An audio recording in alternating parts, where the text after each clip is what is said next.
끝내겠습니다.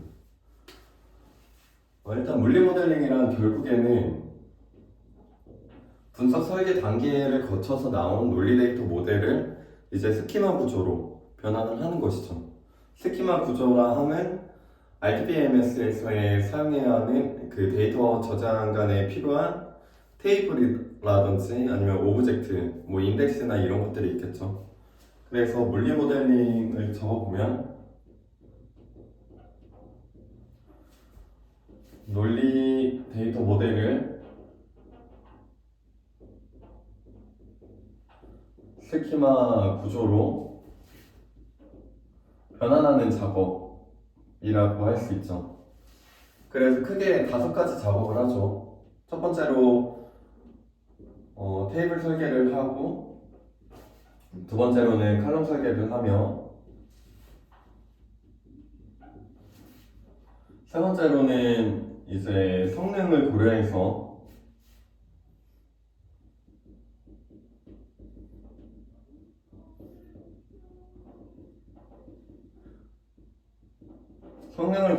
데이터 구조를 형성을 하고, 네 번째는 관계 설계를 하며,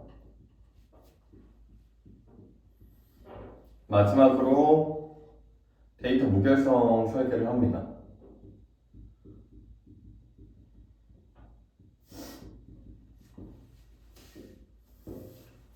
그래서 이렇게 5가지 작업을 처리하게 되는데, 우리는 앞전에 테이블 설계와 컬럼 설계를 했고, 성능을 고려한 데이터 구조는 간단하게 언급을 했고, 이제 뭐 관계 설계와 데이터 무결성 설계에 대해서 좀 살펴봐야 합니다. 일단은 관계 설계 먼저 좀 살펴보면,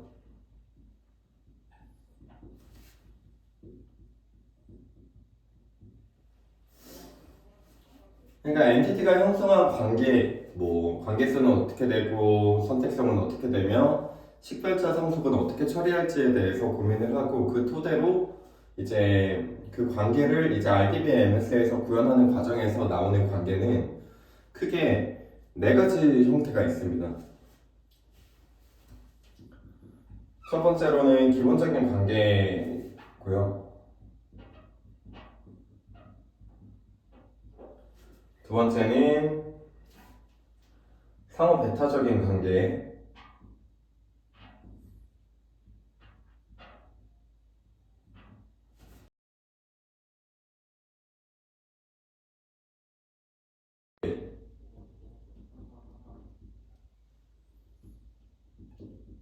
마지막 4번째는 관계 옵셔널리티 확정.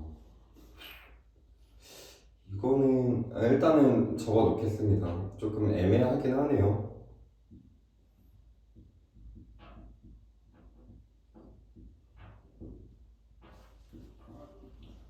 일단 기본적인 관계에 대해서 먼저 살펴보면, 그냥 여러분들이 아시다시피 기본적인 관계란 1대1, 1대_m 이런 형식으로 나오는 관계를 얘기를 해요. 관계수가 뭐 1대1이거나 1대_m 이럴 때 주로 기본적인 관계를 얘기를 하는데, 뭐 그의 대표적인 예시로 고객 테이블과 이제 계약 테이블이 있다고 정의했을 때, 얘네의 관계가 이런 식으로 형성이 되는 거죠. 1대_m이며 필수 선택이고 비식별자 상속이죠. 그래서 뭐 FK로 참조를 하겠죠. 이런 정말 기본적인 형태를 얘기를 합니다. 근데 상호 배타적인 관계도 있습니다. 상호 배타적인 관계라 하면 뭐 저희가 어떤 계좌 테이블이 있고, 그리고 고객이 있는데 그 고객도 개인 고객과 법인 고객으로 나뉘어졌을 때 각각의 테이블에서 계좌를 참조하고 있는 구조를 얘기합니다.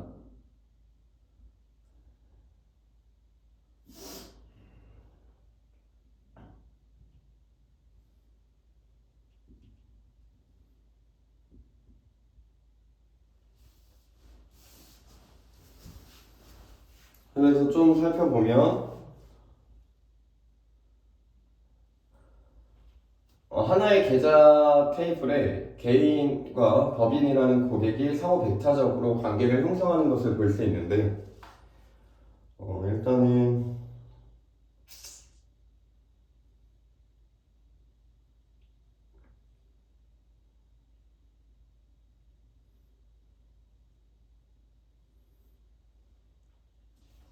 그러니까 여기가 상호 배타적이라는 것이죠. 근데 이런 경우가 이제 슈퍼타입과 서브타입과 조금 연관이 있을 확률이 높으니까 그 얘기도 해야 될 것 같아요. 그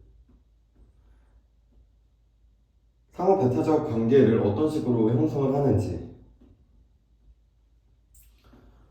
그러니까 개인이라는 법인, 개인과 법인 이 테이블을 하나로 통합시켜가지고 이, 이 참조 컬럼을 하나로 통합을 해버리던가 아니면은 따로 개인 테이블, 법인 테이블 따로 나눠서 참조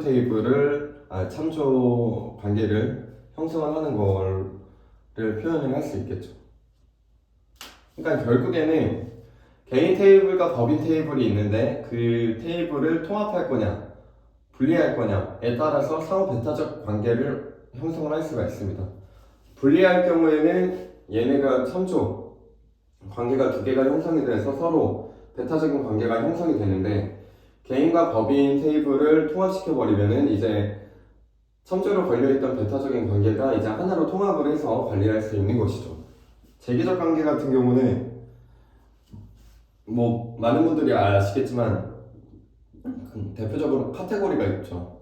카테고리, 대종소, 분류 이런 유형을 나타내는 테이블에서 많이 활용을 하죠. 그래서 특징으로는 자기 자신을 참조한다는 것을 좀 알 수 있습니다.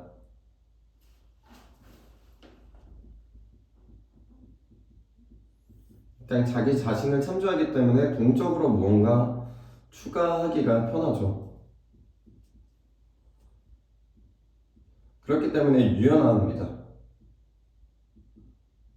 뭔가 변경사항에 쉽게 대처할 수 있다는 것이죠. 근데 다만 그 체계적 관계에 의해서 조금 성능상의 이점은 조금 떨어지겠죠. 그리고 관계 옵셔널리티 확정은 이거는 뭐 굳이 이 관계 설계에서 나온 유형과는 조금 연관이 없는 내용이긴 한데 그래도 간단히 얘기를 하면은 관계 옵셔널리티란 결국에는 관계의 선택성을 의미합니다. 그래서 각각의 테이블에서 이 선택성을 따졌을 때 필수인지 선택인지 판단을 하고 그거에 맞춰서 설계를 하면 됩니다. 확정을 지으면 됩니다. 이때 제가 항상 얘기했듯이 두 테이블 간의 어떤 관계를 설정을 할 때 양방향으로 확인을 해줘야 합니다. 그것이 중요하죠. 그리고 이제 관계 설계는 뭐 그 정도로 끝냈고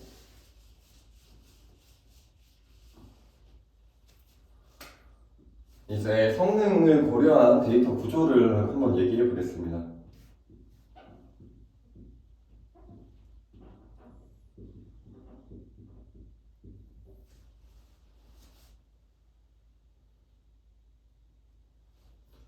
그러니까 성능을 고려한 데이터 구조는 결국에는 우리가 RDB에서 추구하는 요구사항이 사뭇 다릅니다.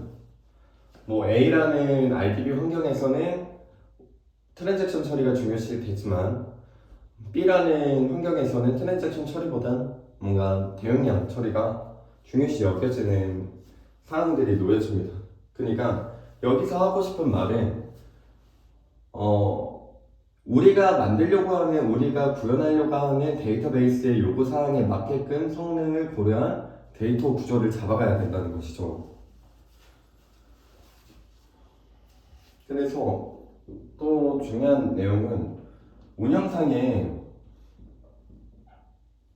성능 문제가 발생하지 않게 설계하는 것이 중요하고, 그리고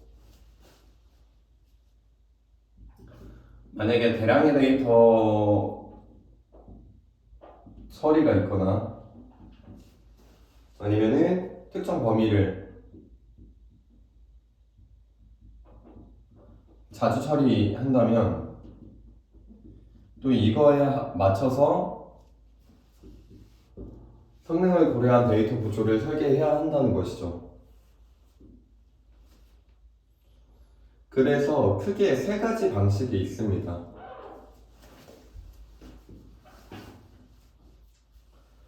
집게, 요약 테이블을 따로 만들어서 관리하던가,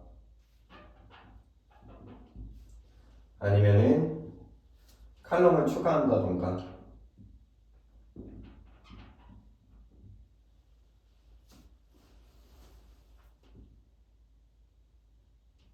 아니면은 테이블을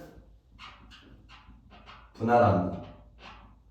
분할에는 수직 분할과 이제 수평 분할이 있습니다. 그럼 우리가 좀 살펴보면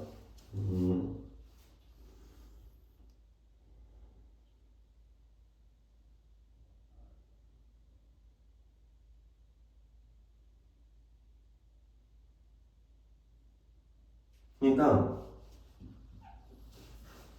우리가 뭐 애플리케이션 운영 시점에서 기존 원본 데이터에서 대량의 데이터를 조회해서 보여주거나 아니면 특정 작업을 처리할 때 원본 데이터를 따로 이렇게 직접적으로 쿼리문을 날려서 관리하는 것보다 우리가 대용량 처리에 맞게끔 집계 요약 테이블을 따로 정의해서 그 작업을 수행하는 것이 성능상의 이점을 도모할 수 있다는 것이죠. 네, 그 내용입니다. 그래서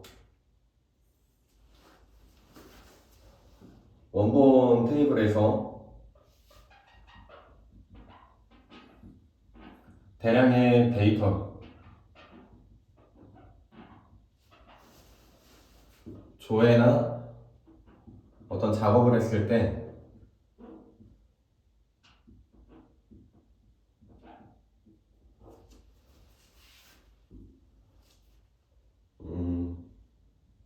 집계 테이블이나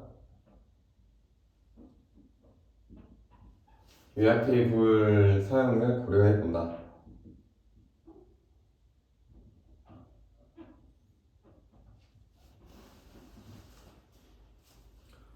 그리고 칼럼 추가가 있죠. 뭐 칼럼 추가라 하면 그냥 단전 교환을 한다고 생각을 하시면 됩니다. 그래서 그러니까 성능상의 이점을 도모하기 위해서 이점을 도모하기 위해 단전 교환한다. 전교환을 포기하는 거죠.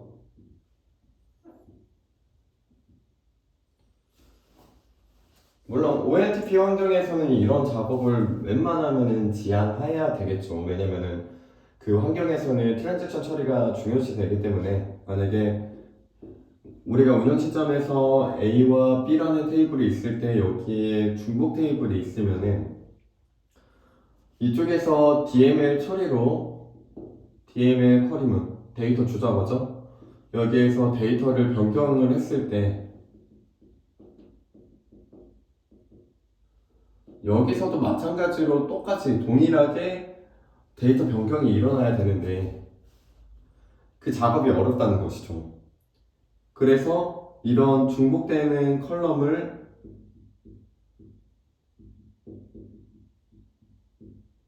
없애는 게 OLTP 환경에서 중요하고 그러다 보니까 정교화를 많이 하죠. 하지만 우리가 OLAP처럼 트랜잭션 처리가 상대적으로 중요시 여겨지지 않고 대려 대용량 처리가 중요시 여겨지는 경우에는 그럴 경우에는 반전 교환을 통해서 다시 중복 컬럼을 두는 것을 허용을 하는 것이죠. 그래서 컬럼 추구라는 것은 이제 성능상의 이점을 도모하기 위해서 반정교화를 하는 것을 얘기합니다.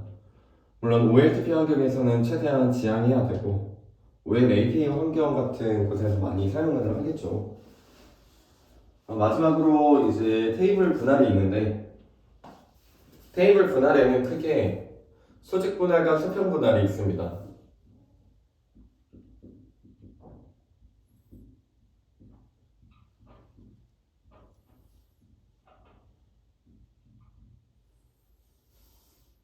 그래서 수직 분할이라고 하면 테이블 컬럼을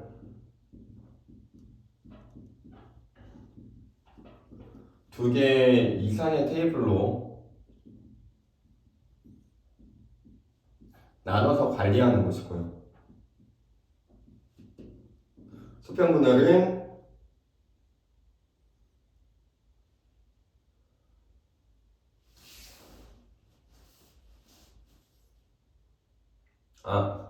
그러니까 분할이라고 하는 것은 결국에는 테이블 컬럼을 두 개 이상의 테이블로 나눠서 관리하는 것인데, 수직 분할이라고 하는 것은 결국에는 어떤 컬럼 단위로 쪼개는 것이고, 수평 분할은 로우 단위로 쪼개는 것이죠.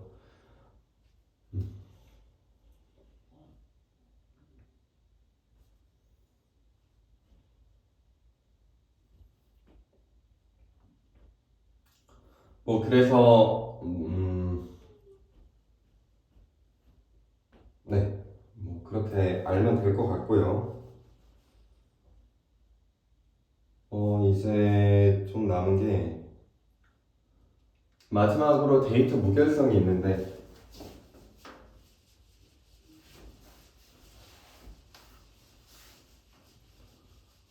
데이터 무결성 부분만 좀 빠르게 한번 봅시다.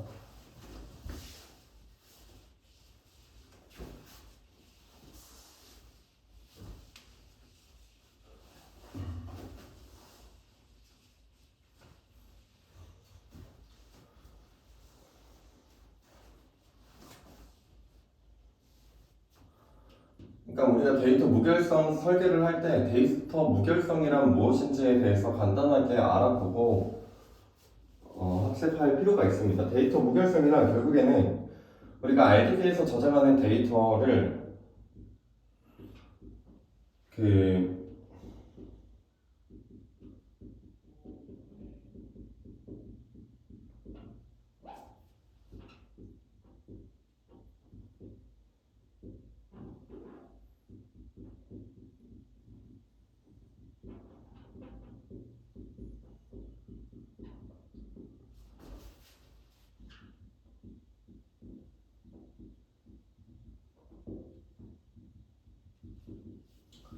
그러니까 데이터 무결성이란 결국에는 데이터를 저장하고 관리할 때 정확성과 일관성을 유지하기 위해 사전에 정의한 규칙이죠.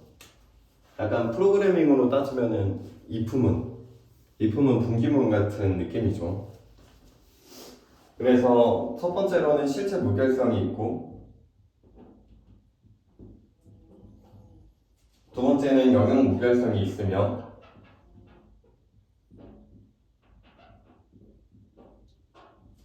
마지막으로는 참조 무결성이 있습니다.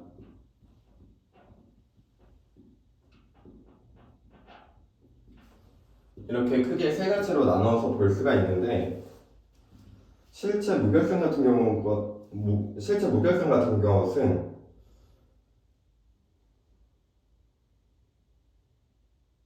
그러니까 모든 실체, 데이터라고도 생각을 하면 될 것 같아요. 실체는 식별자를 가지고 있어야 하며, 가지고 있고, 그 식별자 값은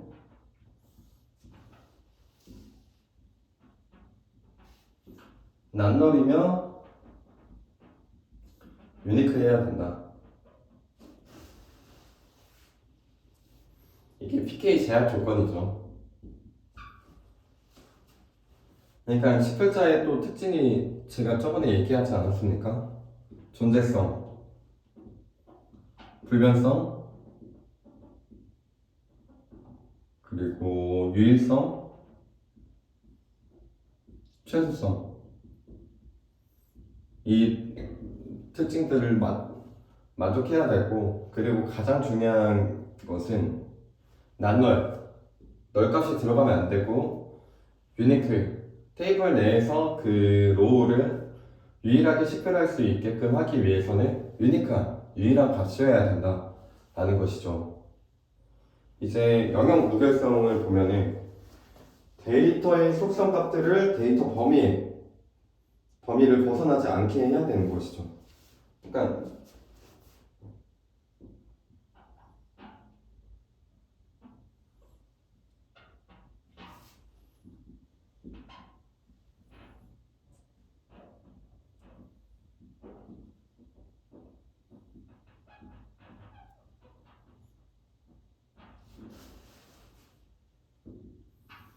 영역 무결성이라고 하는 것은 데이터의 값이 특정 범위를 벗어나지 않게 하는 것이고, 그 과정에서 사용되는 것이 이제 체크, 그리고 디폴트, 마지막으로 난널 등이 있겠죠.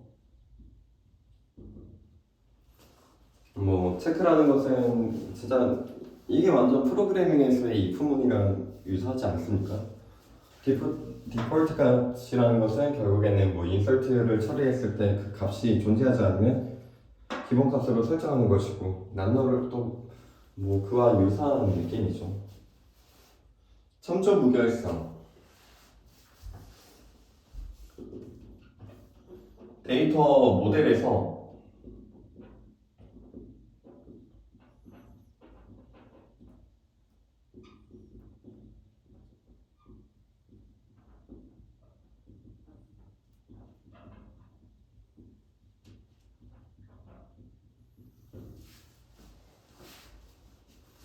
첨조 무결성은 데이터 모델에서 정의된 실체 간의 관계를 유지하는 것이죠. 그래서 우리가 포린키 제약 조건을 많이 얘기하죠. 그래서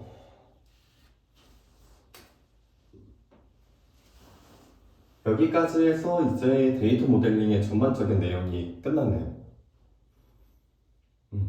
그럼 이제 마지막으로 데이터 모델링이 전반적으로 어떻게 처리되는지에 대해서 다시 상기시키고 좀 마무리하겠습니다. 그리고 다음 시간에는 제가 생각하는 데이터 모델링에 대해서 정말 전반적인 내용을 토대로 제가 데이터 모델링 한 경험도 좀 고려를 해서 데이터 모델링이란 무엇인지에 대해서 간단하게 영상을 제작할 생각입니다.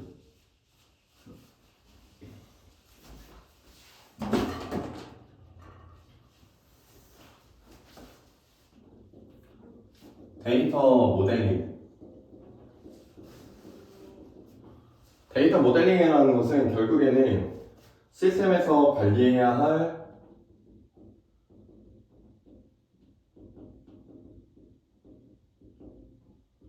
데이터를 어떤 구조로 저장하는지 고민하고 이를 토대로 설계하는 과정이죠. 이렇게 왜 고민을 하냐면 결국에는 우리가 운영 시점에서 이 시스템에서 관리하는 데이터를 사용해야 되기 때문에 우리가 사용하기 편리하고 또 성능상의 이점을 취득하기 위함이죠. 그래서 데이터 모델링은 크게 세 가지 작업으로 나눠볼 수가 있죠. 분석, 설계, 구현 단계이고, 그리고 그 밑점에는 데이터 표준이 있죠.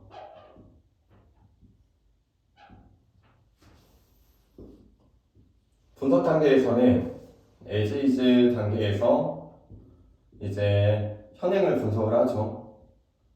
현행을 분석할 때 그 두 가지 대상이 되는 것이 현행 데이터와 현행 업무죠.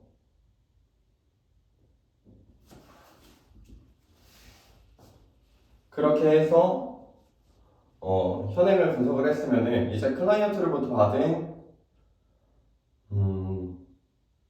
요구사항 정의서를 취합을 해서 이제 우리는 이 프로젝트를 어떤 식으로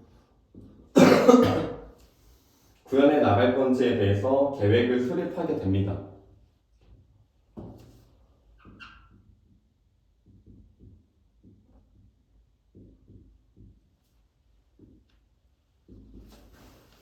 그리고 이제 설계 단계에서는 이제 개념 모델링과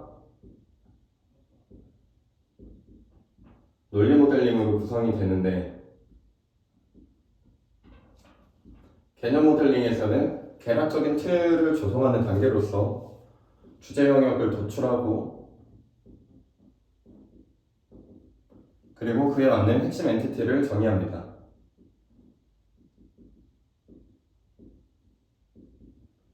개념 모델링까지의 단계가 데이터 모델링의 전반적인 틀을 조성하는 단계였다면, 이제 논리 모델링에서는 구체적인 내용, 세부적인 내용까지도 결정을 해서 그 설계 내용을 보완해 좀 더 완성도 있게 만들어 갑니다.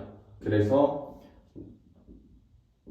정의해야 할 엔티티를 다 정의하고 그리고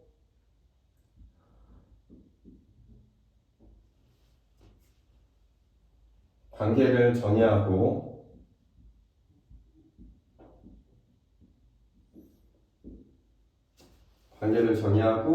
이제 칼럼 정의를 하죠.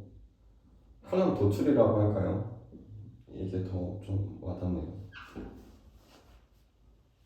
그래서 논리 모델링에서는 이제 세부적인 내용들을 다 결정을 해서 엔티티 간에 정의해야 할 게 뭐가 없는지, 뭐 행위 엔티티에는 뭐가 있고 또 중요 엔티티에는 뭐가 있는지 추가적으로 더 도출을 해보고 정의를 하는 것이고, 그리고 이제 도출된 엔티티를 바탕으로 관계를 정의를 하죠. 관계 정의하는 데 있어서 관계수와 선택성, 식별자 상속 세 가지 관점으로 양방향으로 체크를 해서 관계를 설정을 해야 되는 것이고요.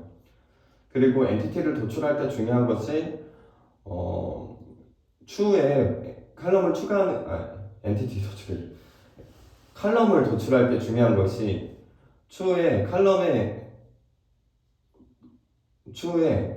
엔티티에 칼럼을 추가하는 것은 매우 어려운 작업이기 때문에, 그렇기 때문에 여기에서 포인트는 칼럼을 최대한 도출을 해야 된다는 것이죠.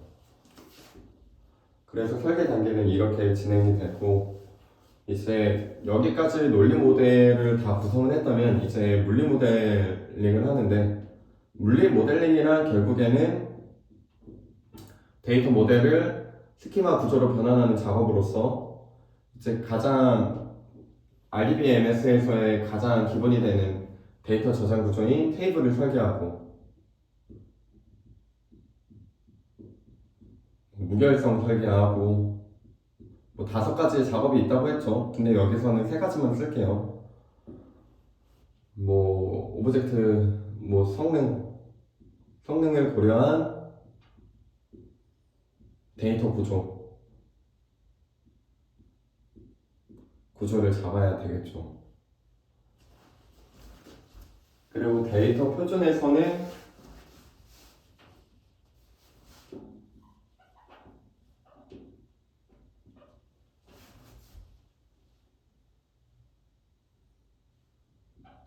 표준 용어, 표준 도메인,